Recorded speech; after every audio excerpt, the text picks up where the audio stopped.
Hello everybody, I'm Sunny and this is a video on Emma! Chapters 21, 22 to 27. Alright, let's get it started. So, in the previous chapters we had Emma revealing to Harriet that Mr. Elton is going to marry Mrs. Hawkins. So this chapter starts off with Emma actually going over and thinking about it, how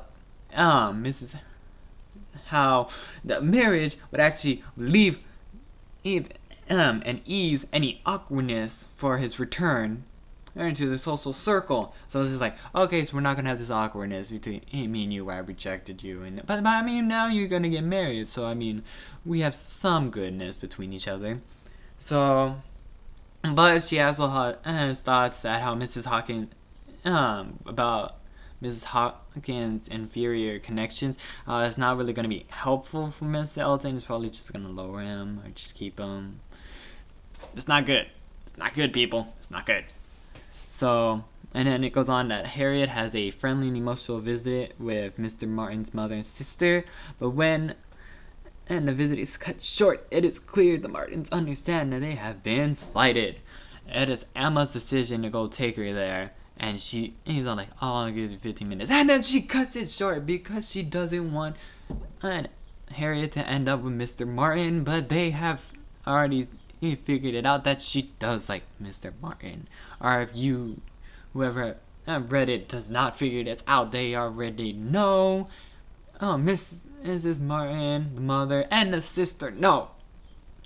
So the following day, Emma unexpectedly actually meets Frank. Yes! Mr. Frank Churchill is here! Finally! So she meets him at Hartfield, and she is pleased to find out that he is very good looking, bright, and charming. So your first impression based off of mystery has been true! Thank goodness! This is like that one friend that is like, yeah, it's just like, oh, I have a friend that's in another state. He's pretty good looking. Is he really good looking? Yeah, he's pretty good looking. Alright. And he just walked down the street and like, well, hey, I know you. You're friends with, yeah, you know. That's you. Oh, God. Besides that. So, this is actually because Mr. Weston, not Frank Weston, but his father is there. So when his father departs on errand, Frank leaves to call on his acquaintance from Weymouth, Jane Fairfax. Why did I keep bringing up Jane Fairfax? It's like two things. It's like Jane has popped up everything. Jane's named the author. Jane was the name of a character in Pride and Prejudice, and now Jane. Yeah. Now Jane also has the first name of a character, his last name from another book by Charlotte Bronte, which is Jane Eyre, which is Jane.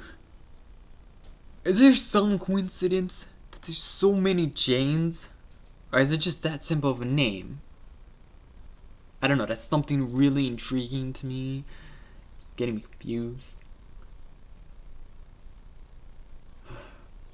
Okay, so Emma tends to inquire about Frank's visit with the Bates because she doesn't want Jane anywhere. And two share impressions of Jane. Which is like they're friends with each other. So Frank says that he finds her unattractive and reserved. Ouch, dude, from having all that time spent with her. You know, when you're off in Weymouth. You would have cared something about her. But then he goes to say, he thinks, however, that she's a talented musician and affirms that they saw a good deal of each other in Weymouth. Why'd you just be rude and then you just totally countered? And then you just kind of ridiculed. I can't think of the word, but you just freaking reversed everything you just said. You just said she was unattractive, reserved. Yet you like her about that or something. Apparently being musically talented makes you very attractive. I'm seeing. Okay.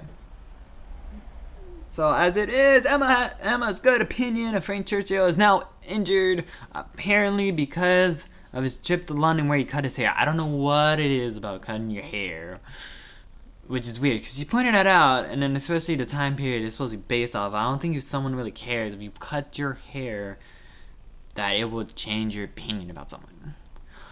But though Emma does not feel inclined to give up her vow to remain single, she does decide that Frank is pleasing enough that she does not mind being associated with him in other people's minds. So she is now getting past the fact that, oh, now I'm going to remain single. It's not going to happen anymore, Emma. It's not going to happen. Okay? Just think about it. He's finding that one is like, hey, little boy who's just like, first time after he starts going through puberty, sees a girl walk by. She's cute. Forget not liking girls, I like girls. It's sort of like that in a way.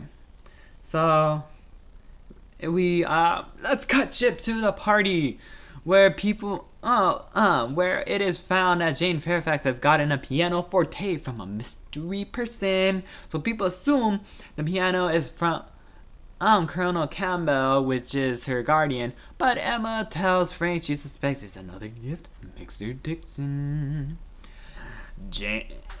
Emma is being a female dog. Because she just really does not want Frank or something. She shows that she doesn't want to be with anyone, yet when someone shows love for someone that she sort of have a feeling for, she's like, no, you do not like them. It's stupid. No other word for that. So meanwhile, Mrs. Weston tells Emma that Mr. Knightley has brought a carriage so that he can take Jane home.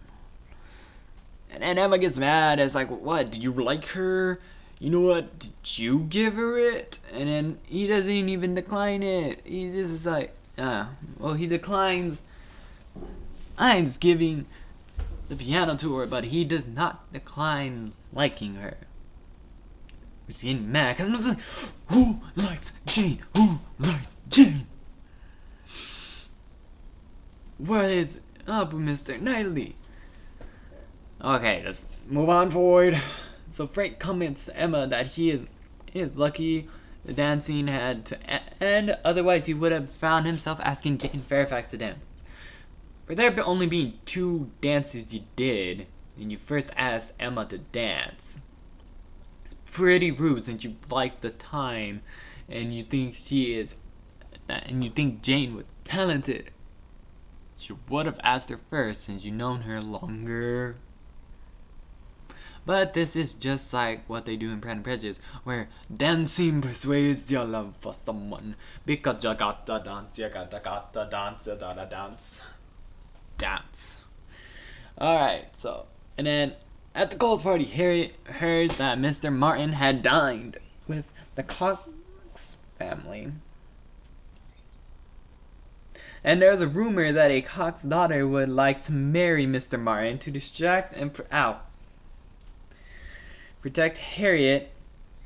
Emma accompanies her on a shop. So instead of doing that to comfort Harriet, she takes Emma on a shopping trip. Yes, because shopping helps everything. Wow, it's like already a stereotype in a book that as older than what it would have been today. Shopping has always apparently been the solve for every problem. That and eating your feelings.